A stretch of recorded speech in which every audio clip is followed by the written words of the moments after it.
সিনেমার শুরুতে একটি ফার্ম হাউস দেখানো হয়। হঠাৎ একটি ঝলমলে আলো সেই ফার্ম হাউসের ভিতর দিয়ে চলে যায়। পরের দিন সকালের দৃশ্য দেখানো হয়। সেই জমির মালিক সেখানে এসে দেখে হতভম্ব হয়ে যায়। সে চতুর্দিকে তাকিয়ে দেখে তার জমির ফসল নষ্ট হয়ে গেছে। জমির মালিক এটা বুঝতে পারে না যে কিভাবে এসব হলো। তার শুধু এতটুকুই মনে পড়ে যে কালকে রাত্রে একটা রশ্মি তার জমির মাছ দিয়ে চলে গিয়েছিল। জমির মালিক অনেক বেশি চিন্তায় পড়ে যায়। মালিকের 3জন ছেলে ছিল, সে সবাইকে ডাকে এবং তার কাছে নিয়ে আসে। আজকে রাত থেকে আমাদের এই জমি তোমাদের পাহারা দিতে হবে। এই 3 ভাইয়ের মধ্যে আমরা মালিকের সবচেয়ে ছোট ছেলে জনকে দেখি। সবাই জনকে অকর্মা মনে করত, আর বড় 2 ভাইও তার সুযোগ নিত। তারা জনকে একাই সেখানে থেকে ফার্ম পাহারা দিতে বলে। জনও এই কাজের জন্য রাজি হয়ে যায় এবং একাই পাহারা দেওয়ার জন্য প্রস্তুত হয়। জন বুঝতে পারে পুরো রাত জেগে থেকে বিষয়টিকে দেখতে হবে। জন যখন ফার্মে বসেছিল হঠাৎ সে কিছু একটা শব্দ শুনতে পায়। সে পিছন ঘুরে তাকাতেই দেখে তার পিছনে বিশাল এক সাদা রঙের ঘোড়া দাঁড়িয়ে আছে। এত বড় ও সাদা ঘোড়া দেখে জন নিজের চোখকে বিশ্বাস করতে পারছিল না। জন ঘোড়াটিকে ধরার চেষ্টা করে। জন দৌড়ে গিয়ে সেই টং ঘরটির উপর ওঠে এবং তার হাতে থাকা দড়িটি ঘোড়ার দিকে ছুড়ে দেয়। সঙ্গে সঙ্গে ঘোড়াটি দ্রুত দৌড়াতে শুরু করে, কিন্তু জন দড়িটি শক্ত করে ধরে ফলে সেও ঘোড়ার সঙ্গে সঙ্গে সামনে এগিয়ে যেতে থাকে। ঘোড়াটি বিদ্যুতের গতিতে দৌড়াচ্ছিল। কিছু দূর দৌড়ানোর পর ঘোড়াটি ভারসাম্য হারিয়ে কাদার মধ্যে পরে আটকে যায়। জন বুঝতে পারে এভাবে থাকলে ঘোড়াটি মারা যাবে। তাই সে ঘোড়াটিকে বাঁচানোর সিদ্ধান্ত নেয়, কিন্তু একা সে টেনে ঘোড়াটিকে উপরে তুলতে পারছিল না। সে একটি চাকার ভিতর রশিটি বাঁধে এবং সেটা আস্তে আস্তে ঘোরাতে থাকে। অনেক কষ্টে সে ঘোড়াটিকে কাদা থেকে বের করে আনে। তখন জন দেখে ঘোড়াটির চোখে জল। এটা দেখে জন খুব খারাপ কিছু অনুভব করে। সে ঘোড়াটিকে কথা দেয় এরপর থেকে সে যেন তাদের ফার্মে না আসে। ঘোড়াটির কাণ্ড দেখে এমন মনে হচ্ছিল যে সে জনের কথা সম্পূর্ণরূপে বুঝে গেছে। সে তার পা দুটো উপরে তুলে জনের কাছ থেকে বিদায় নেয় এবং সেখান থেকে খুব দ্রুতই চলে যায়। এরপর জনও সেখান থেকে বাড়ি ফিরে আসে, কিন্তু কিছুক্ষণ পর আবার সেই ফার্ম হাউসের দিক থেকে অদ্ভুত কিছু শব্দ শোনা যায়। জন বুঝতে পারছিল না এই শব্দটা কোথা থেকে আসছে, তাই সেটা সে যাচাই করতে যায়। সেখানে গিয়ে সে দেখতে পায় 2টি কালো ঘোড়া দাঁড়িয়ে আছে। এখন এর আগে জন সেখানে কিছু বুঝে ওঠার আগেই হঠাৎ একটা কথা বলা কণ্ঠস্বর তাকে জানালো যে এটা তোমার জন্য একটা উপহার। জন পিছনে ফিরে তাকাতে একটা ছোট ঘোড়াকে দেখতে পেল। এই ঘোড়াটি তাকে বলল যে আমার নাম ফল, এবং তুমি যে ঘোড়াটির প্রাণ বাঁচিয়েছিলে আমি তার ছেলে। তুমি আমার মায়ের প্রাণ বাঁচিয়েছিলে, এজন্য আমার মা খুশি হয়ে তোমার জন্য এই 2টি ঘোড়া উপহার হিসেবে পাঠিয়েছে। এসব কথা শুনে এবং উপহার পেয়ে জন অনেক খুশি হয়ে যায়। ঠিক সেই সময় বাইরে থেকে জনের বাবা জনকে ডাকতে শুরু করে। জন দৌড়ে দরজার কাছে যায় এবং ছিদ্র দিয়ে দেখতে থাকে যে তার পিতা তার কাছেই আছে। সে তার পিতাকে বাইরে আটকে রাখার জন্য অনেক চেষ্টা করে। যখন জনের পিতা সেখান থেকে চলে যায় জন তখন সে ছোট্ট ঘোড়াটি অর্থাৎ ফলের পিঠে চলে। ফল খুব দ্রুত গতিতে দৌড়াতে পারত। সে জনকে পিঠে নিয়ে খুব দ্রুত গতিতে দৌড়াতে থাকে। তার গতি এতটাই দ্রুত ছিল যে জনের হুঁশ উড়ে যায়। সে অবাক হয়ে গেল যে একটি ঘোড়া এত দ্রুত কিভাবে দৌড়াতে পারে। জন এবং ফল একটি জায়গায় বসে বিশ্রাম নিতে থাকে এবং ফল একটি জোরে সিটি বাজাতে সেই 2টি ঘোড়া সেখান থেকে দৌড়ে তাদের কাছে চলে আসে। জন মনে মনে চিন্তা করতে থাকে তার কাছে 3টি ঘোড়া আছে, সে একটি ঘোড়া রেখে বাকি 2টি ঘোড়া বাজারে গিয়ে বিক্রি করে দিবে। জন তার কাছে থাকা ঘোড়াগুলোকে নিয়ে বাজারে যায় সেগুলো বিক্রি করার জন্য।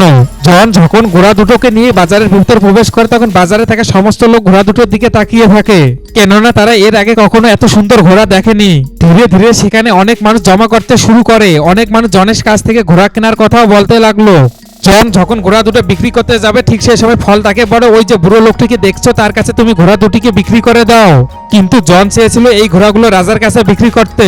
রাজা যখন সেখানে উপস্থিত হলো তখন তারও জনের 2 ঘোড়া খুবই সুন্দর লাগতে শুরু করলো। তার পছন্দ হয়ে গেল, কিন্তু রাজার মন্ত্রী রাজাকে বলতে লাগলো যে তার কাছে যে ঘোড়া দুটি দেখতে পাচ্ছেন সেটা মনে হয় সে চুরি করে নিয়ে এসেছে।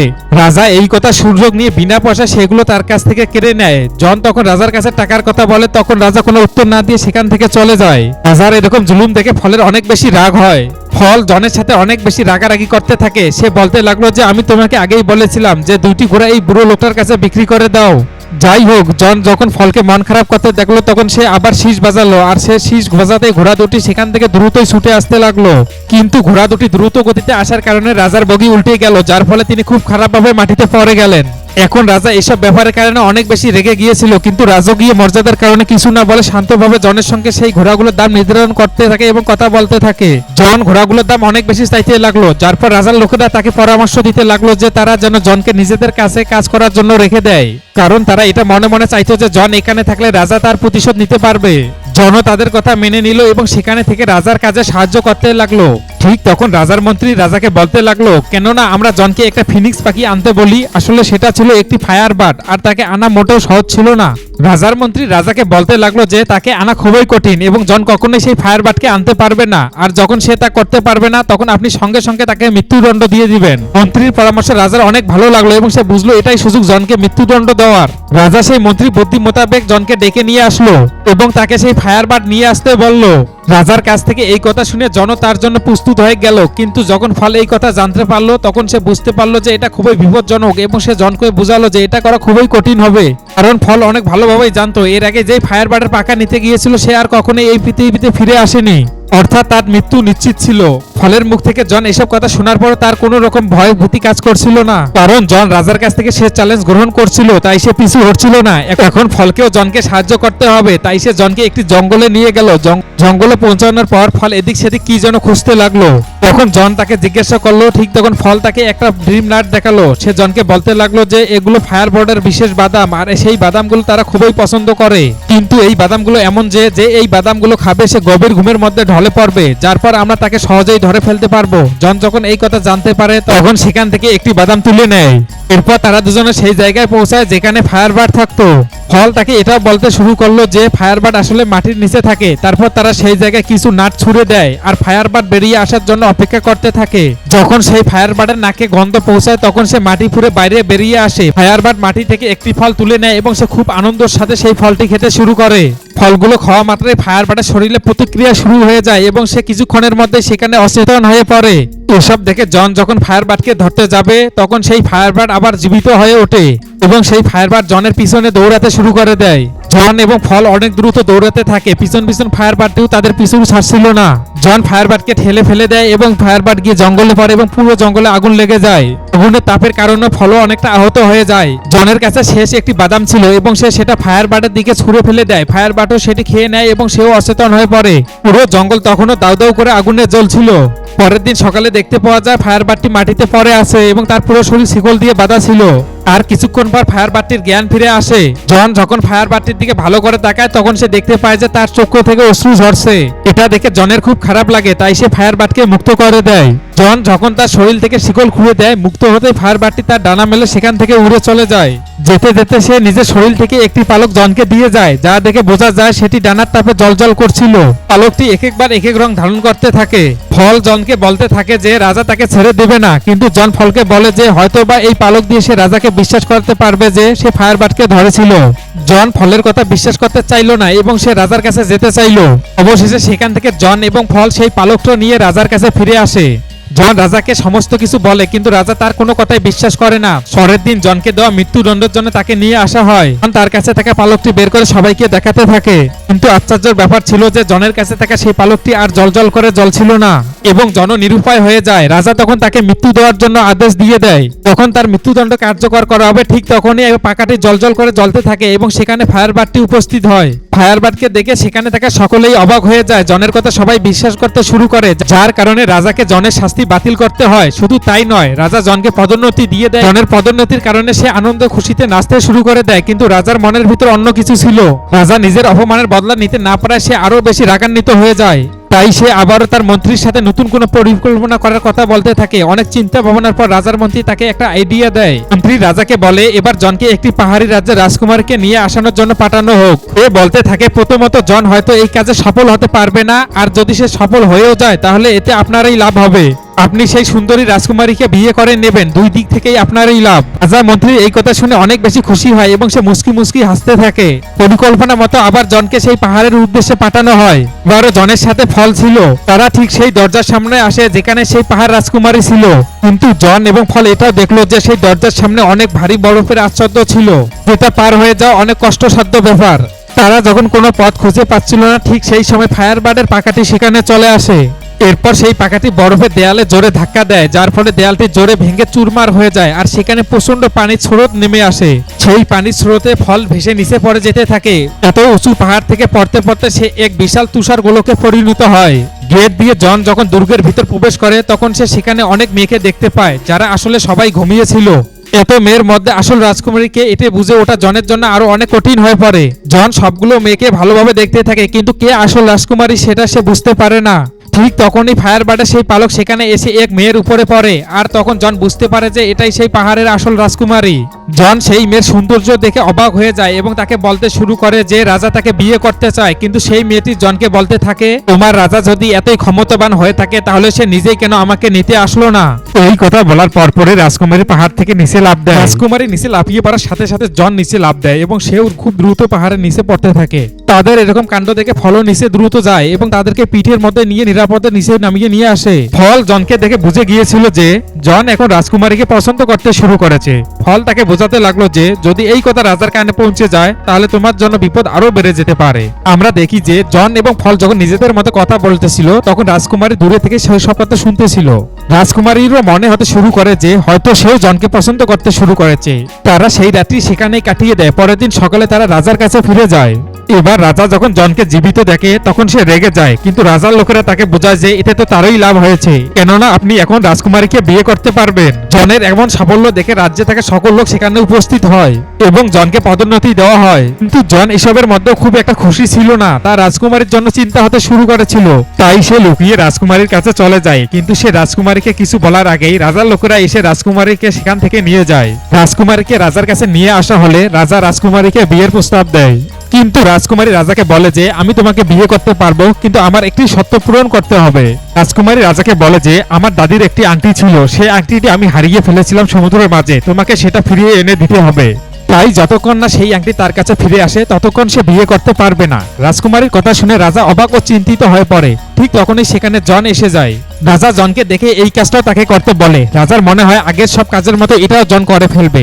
জন এসব কথা শোনার পর ফলের সঙ্গে সেই আংটির ব্যাপারে কথা বলে, কিন্তু ফল তাকে জানায় যে ওই আংটির ব্যাপারে তার কোনো জ্ঞান নেই। তবে ফল এই বিষয়ে তার মায়ের সাথে কথা বলে। ফলের মা ফলকে জানায় যে সেই আংটিটি একটি তিমির পেটে আছে, আর সেই বড়সড় তিমিটি সমুদ্রের মাঝখানে একটি দ্বীপের কাছে পাওয়া যাবে। তাই জন ফলের সঙ্গে চলে যায়।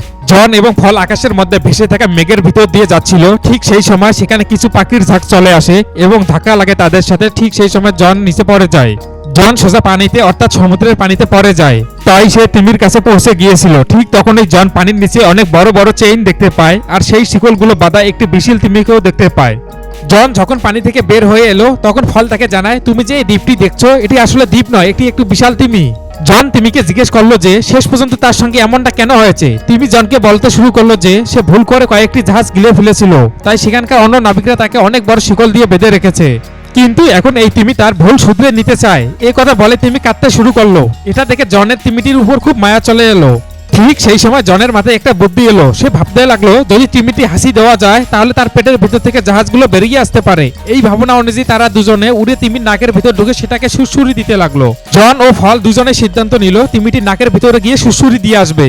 এই ভাবনা অনুযায়ী তারা দুজন উড়ে তিমির নাকের ভিতরে ঢুকে সেটাকে সুড়সুড়ি দিতে লাগলো। তখন তিমির নাকে চুলকানি শুরু হলো, আর হঠাৎ করে তিমি এক বিশাল হাসি দিল। তিমিটি হাসি দেওয়া মাত্রই তার পেটের ভিতর থেকে অনেক বড় পানির স্রোত বের হতে লাগলো, আর এই পানির সাথে সাথে তার পেটের ভিতর থাকা সমস্ত জাহাজ বেরিয়ে এলো। এরপর তিমিটি মাঝ সমুদ্রে ডুব দিল। যখন তিমিটি সেখান থেকে চলে গেল ঠিক সেই সময় জনের মনে হলো যে তার তো আংটিটি নেওয়ার কথা মনেই নেই।